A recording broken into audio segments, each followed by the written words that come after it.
of Morton Grove, in a continuation of the series of discussion with elected officials outside of the village, it is my pleasure to have this program presented to you with the distinguished Representative Lou Lang from Skokie.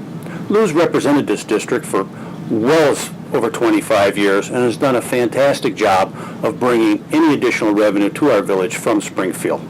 Even in the tumultuous times they face in Springfield, Lou has come through when we've needed him. I hope you'll enjoy this segment of this programs and continue to watch MGTV. Thank you. And welcome again to another edition of MGTV. I'm Christopher Michael, and we're joined this time around by Lou Lang, state representative, who has represented Morton Grove for a long time now. And we're going to talk about all things Springfield and how they relate to us here in Morton Grove. Welcome to the program. Happy to be here. Thanks for having me. As we take a look at your time representing Morton Grove, how have you seen the village change over the years? All of the areas I represent, whether it be the part of the city of Chicago I represent or the suburbs, the demographics have changed dramatically.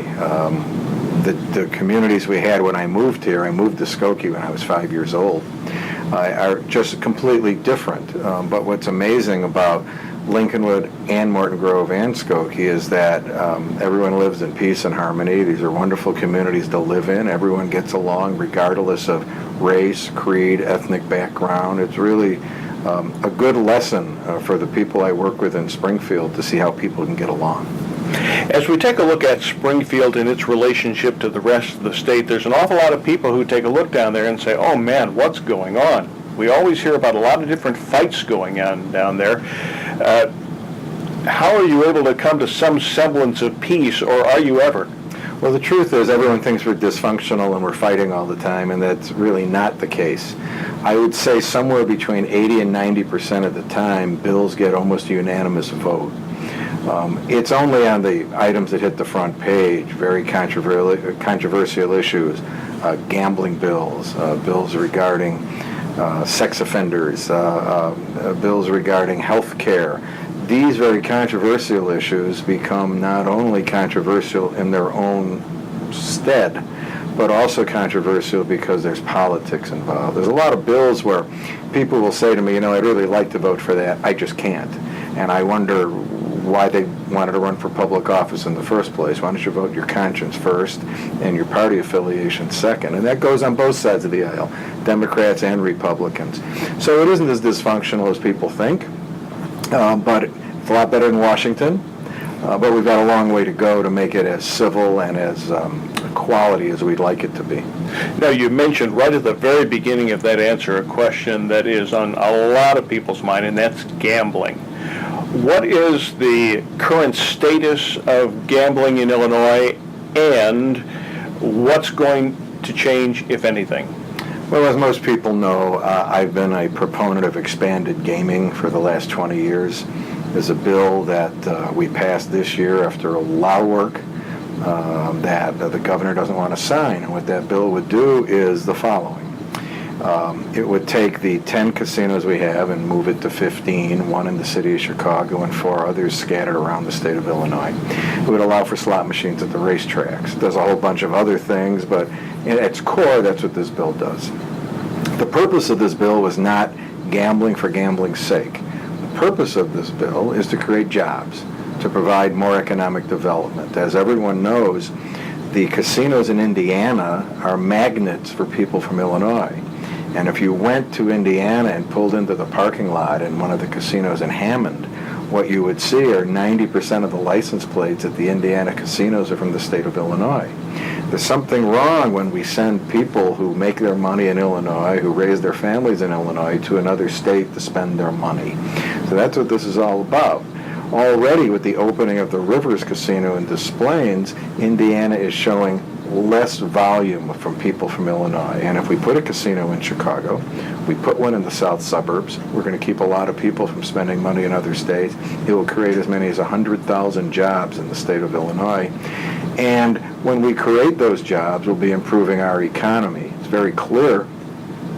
The unemployment rate hovering around 10% now, we haven't done enough to stimulate job growth. We have to do these things to put people back to work. What would this mean for Morton Grove in terms of perhaps added revenue from Springfield? Well, it's hard to say specifically for Morton Grove, but let us suffice to say this. More velocity of money in the economy helps all communities. Yes, we wouldn't be putting a casino in Morton Grove, but there are many people who live in Morton Grove whose businesses would be affected. Maybe they own a catering service, maybe they own a flower shop, maybe they own a construction company. There's all sorts of ways that you can imagine that bringing more revenue to our state, particularly more revenue to the city of Chicago, more tourists, more trade shows, more conventions, would have a ripple effect throughout the suburbs. Every year we hear the big fights that start in Springfield but seem to come out to the rest of the state about the budget. I don't think we've had a budget passed on time any time in the last couple of years, and maybe before that. Where do we stand now with the budget due in, 8 months? Well, it's an interesting question, but first let me say we did pass this last year's budget on time. And the reason we passed it on time is that we did something we hadn't done in 20 years plus. And that is, we turned the budgeting process over to the members of the House and the Senate. In the past, it's been very much leader-driven. Whether the leader was Speaker Madigan or the leader was Pate Phillip or whoever the leader was who was the strongest at the time would take over the budgeting process. The Speaker of the House this year decided to do it differently, especially since we have severe budget problems. And so we had to cut many billions of dollars out of last year's budget. And the way we did that was to determine first how much money we would have to spend. And so at the very beginning of the spring session, way back last February, we passed a resolution that passed the Illinois House unanimously that stated a dollar figure. It said, this is the amount of money we expect to spend this year. We're not going to spend a penny more than this amount of money. Democrats signed on to it, Republicans signed on to it. And then we allocated that amount of money amongst our 5 appropriations committees. Those appropriation committees, Democrats and Republicans together, took every line item in last year's budget and every line item proposed in this year's budget and ripped it into a lot of pieces and did what we would call zero-based budgeting, where we would say we're not going to assume that last year's number was a good one and build from there. We're going to start every state agency and every vendor at zero and require them to prove to us every single dollar that they wanted to spend from state money, from taxpayer money. And by doing that, we ended up with a budget, several budgets, but all melded into one, that turned out to be a budget product that Democrats and Republicans voted for in both the House and the Senate and went off to the governor. The governor reluctantly signed it because we had such a strong majority in both political parties and in both chambers for this budget proposal that it was clear that we were going to have our way. And so we cut $3 or $4 billion out of the budget. And $3 or $4 billion, even with the kind of money we spend, is a significant chunk. A longtime friend of mine, Bill Cameron, said that he's developed something called Cameron's Law over the years, that any governmental budget is roughly 20% waste. How do you feel our state budget is today after going through that zero budgeting process? There may have been a time that our budget was X% waste, whether it's 20 or not, I can't tell you. And if you go through a budget document that spends $59 billion, you're going to find some things that you don't like. I'm going to find some things that I don't like. But we have done a very good job cutting the heavy-duty waste and abuse out of that budget. Now, you talk to different people on the street. One person thinks we ought to rip out page 49 of the 1,200-page budget. Someone doesn't like page 212. Everybody's got their own opinion about what waste is, but I am very confident, and I think if you had most members of the House and Senate sitting here, they would tell you that we have done a really good job, both political parties working together in a bipartisan way, cutting the garbage out of the budget. And so it's lean and mean. A lot of people lost their jobs because it's lean and mean, not only in the public sector, but in the private sector. So we've got a lot of vendors of the state of Illinois, a lot of social service agencies that provide good work, that we just haven't been able to give the money to that they would like, and they've had to lay off people. So some percentage of the 10% unemployment rate in the state of Illinois are good, honorable, hardworking people who lost their jobs simply because the economy of our state can't support them. We're speaking with State Representative Lou Lang on this edition of MGTV, and we're glad you joined us on this program. Looking at the budget problems that the state has, the fiscal problems to be more precise, one of the largest items is retirement and pension funds. How in the world can we ever get that under control to where we can afford to pay the pensions that were promised to some people along the line? The pension debt of the state is a significant problem, and it hangs around our neck every day as we do our budgeting. And here in Morton Grove as well. Right. Well, I think every community, every municipality in the state faces this problem. This is because you've got police, you've got fire, you've got public works, etc. The state has a geometrically larger problem, some of which we caused ourselves, some of it way before I got there. But to make sure that we had good quality people in state government many years ago, we provided really good pension systems. It was the thought then that if we didn't provide decent benefits to people, they would not come to work for state government, especially when their salaries weren't so great at the time. Over a period of time, a little enhancement here and a little extra benefit there, and greater salaries have put us in a position where we have some pension debt, to be sure. We have done some significant things to deal with it. We passed a new pension system for new employees, which is sort of a pay-as-you-go kind of system. So the new employees in our state pension system are not going to be a continuing burden on the taxpayers. The money they pay into the pension system will more than compensate for their pensions down the road. So then someone would say, well, what the heck are you going to do about the billions of dollars we owe the pension system today? I think a couple of things need to be said. First, no pensioner is at risk. So you hear about over $100 billion of debt to the pension system. Well, yes, but no person on a pension is at risk. They will all get their pensions. And because I get a lot of calls from teachers and others who are very worried that because of the pension debt, they may not see their checks. They're going to see their checks. There's plenty of money in the pension system. But we do have to be responsible about dealing with the problem. In the process of dealing with the problem, we have a document that is dear to all of us called the Constitution of the State of Illinois. The Constitution states very clearly that the state cannot pass a law that decreases an earned pension benefit for a public employee. That's in the Constitution. It's not made up by me. It's not a statute that we can change. It's in the Constitution of the State of Illinois. Now, there are those who say, well, to coin a phrase, Constitution, schmonstitution. Let's not worry about the Constitution because the debt we have in the pension system is so severe, we'll just pass a law and do it, and we'll worry about the constitutional crisis it will create later. Someone will file a lawsuit, and some court will determine the bottom line. But let's remember this. If that happened and someone filed a lawsuit, the very judges who would be ruling on whether what we do is constitutional are also affected by changes we make in the pension system.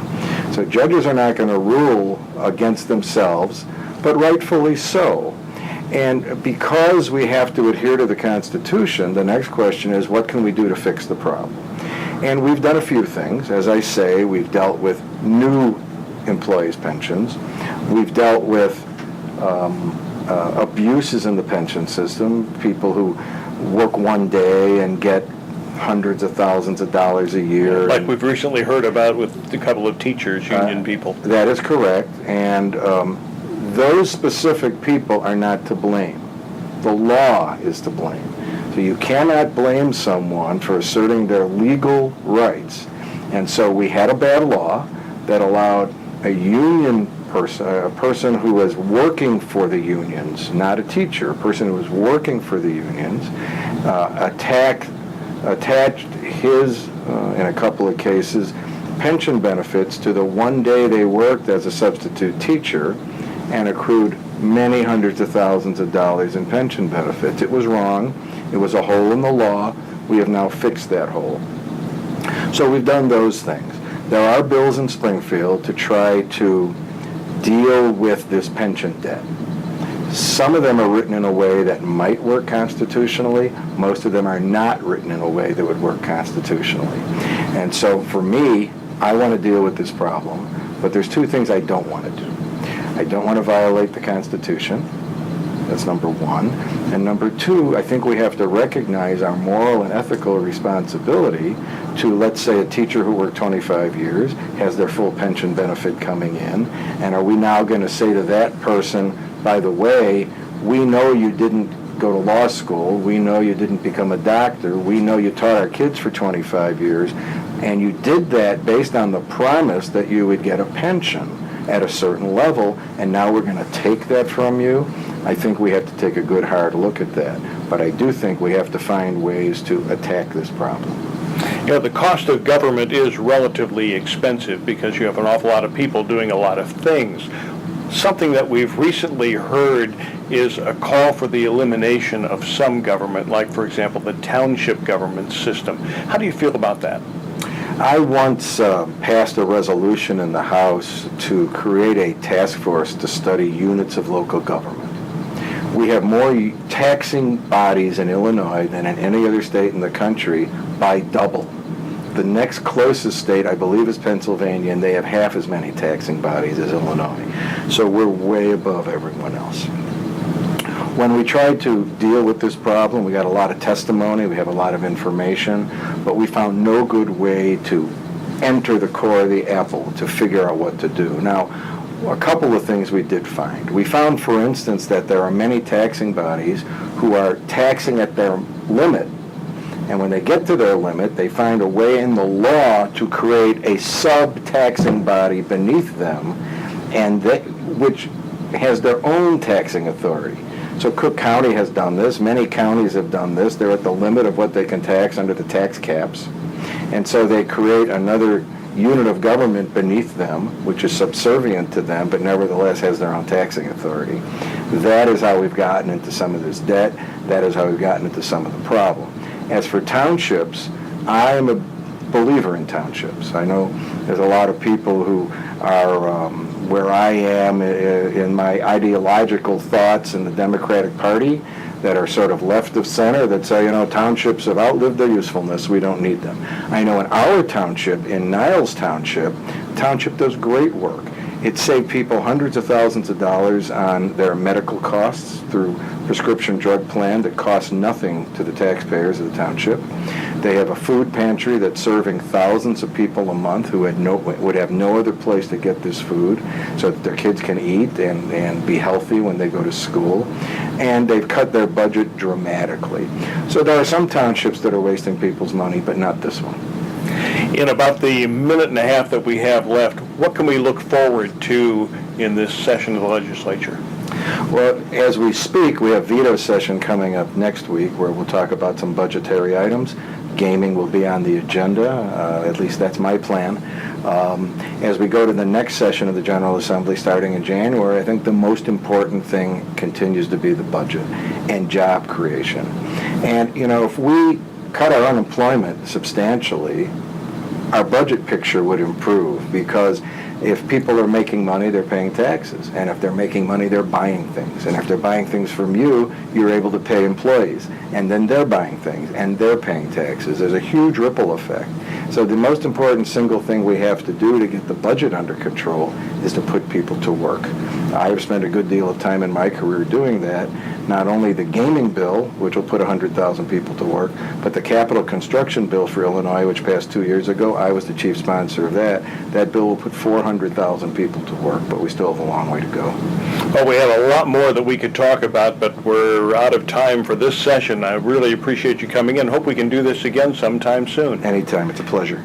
Lou Lang, our state representative, has been our guest on this edition of MGTV. I'm Christopher Michael. Thanks for watching.